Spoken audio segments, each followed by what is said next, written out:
கர்த்தருக்கு ஸ்தோத்திரம். இந்த நாள் தேன்துளி நிகழ்ச்சியிலே உங்களை நான் மீண்டும் இந்த காலை வேளையில் சந்திப்பதில் அதிக மகிழ்ச்சி அடைகிறேன். சந்தோஷமாக இருக்கிறீங்களா? மகிழ்ச்சியாக இருக்கிறீங்களா? கர்த்தர் இந்த நாளிலே உங்களுக்கு தேவையான எல்லா மகிழ்ச்சியும் சந்தோஷத்தையும் கொடுக்க வல்லவராக இருக்கிறார்.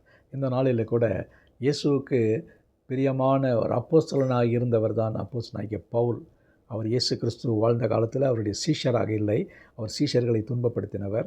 அவர் பின்காலத்தில் இயேசுவினுடைய சீஷனாக மாறி அவருக்கென்று பாடுகளையும் வேதனைகளையும் அனுபவிக்க ஆரம்பித்தவராக இருக்கிறார்.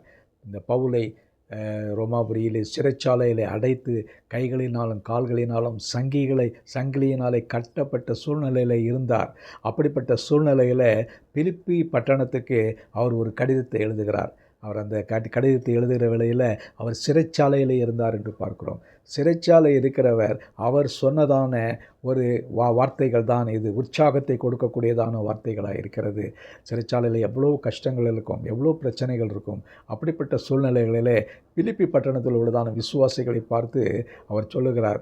பிலிப்பியர் 4ஆம் அதிகாரத்தில் 4வது வசனத்தில் பார்க்கும் பொழுது, கர்த்தருக்குள் மகிழ்ச்சியாயிருங்கள், கர்த்தருக்குள் எப்பொழுதும் மகிழ்ச்சியாயிருங்கள், சந்தோஷமாயிருங்க என்று நான் மறுபடியும் சொல்லுகிறேன்.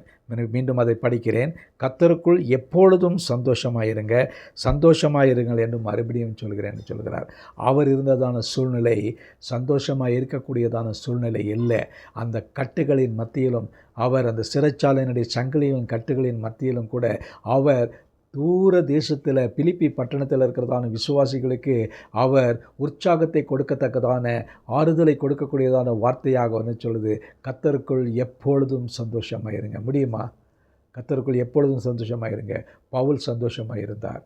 அநேக சீஷர்கள் பாடுகளையும் வேதனைகளையும் அவர்கள் அனுபவித்தவர்களாக சந்தோஷமாக இருந்தார்கள்.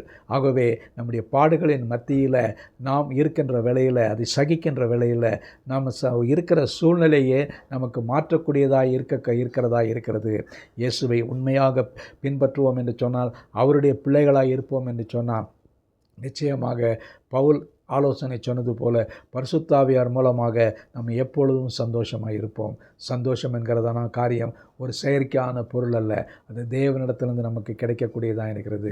கர்த்தர் நம்மோடு கூட இருக்கின்ற வேளையில், அவர் நம்முடைய பங்காக இருக்க வேளையில், ஒரு மனிதன் கிறிஸ்து இயேசுவுக்குள் வாழ்கின்ற வேளையில் அவனுக்கு ஒரு பரிபூர்ண சந்தோஷம் கிடைக்கக்கூடியதாக இருக்கிறது. அந்த சந்தோஷத்தை நாமும் பெற்றுக்கொள்ள வேண்டும், மற்றவர்களும் பெற்றுக்கொள்வதற்கு அவர்களுக்கு நாம் உற்சாகத்தை கொடுக்க வேண்டும். இந்த நாளில் கூட இந்த தேன் துளியில் பார்த்து கொண்டிருக்கிற மக்களுக்கு நான் சொல்லக்கூடியதான காரியங்கள், சூழ்நிலைகள் எப்படி இருந்தாலும், பிரச்சனைகள் நெருக்கடிகள் எப்படி இருந்தாலும் சந்தோஷமாக இருங்க, எப்பொழுதும் சந்தோஷமாக இருங்க. இந்த ஆவியின் கனியானுடைய சந்தோஷம் உங்களுடைய வாழ்க்கையில் நிறைவாக இருக்கும்படியாக நான் நேரத்தில் ஜெபிக்கிறேன், உங்களுக்காக வேண்டுகிறேன். கர்த்தர் எந்த சூழ்நிலையிலும், எப்படிப்பட்ட நிலையிலும் அவர் உங்களுக்கு தேவையான மகிழ்ச்சியும் சந்தோஷத்தையும் கொடுக்க வல்லவராக இருக்கிறார். அவர் 2 தடவை ரிப்பீட் பண்ணுறாரு, நீங்கள் எப்பொழுதும் சந்தோஷமாக இருங்க. மறுபடியும் சொல்லுகிறேன், நீங்கள் சந்தோஷமாக இருங்க. 2 தடவை சொல்லும் பொழுது அதற்கான ஒரு ஆணித்தரமான நமக்கு உறுதி கிடைக்கக்கூடியதாக இருக்கிறது.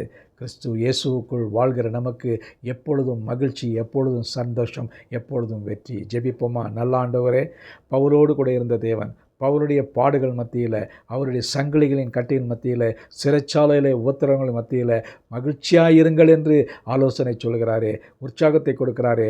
அப்படிப்பட்டதான உற்சாகங்கள் எங்களுக்கும் கிடைக்க நீங்கள் கிருபை செய்ய வேண்டுமா ஜெபிக்கிறோம். இந்த நாட்களிலே எத்தனையோ காரியங்கள் எதிர்மறையாய் நடந்தாலும் கூட நீர் ஆண்டவரே உம்முடைய சந்தோஷத்தை எங்களுக்கு கொடுக்கறதுனாலே அவைகளை நாங்கள் ஏற்று உம்முடைய சுவடிகளின்படியாக நடக்க எங்களுக்கு உதவி செய்ய வேண்டுமா ஜெபிக்கிறோம்.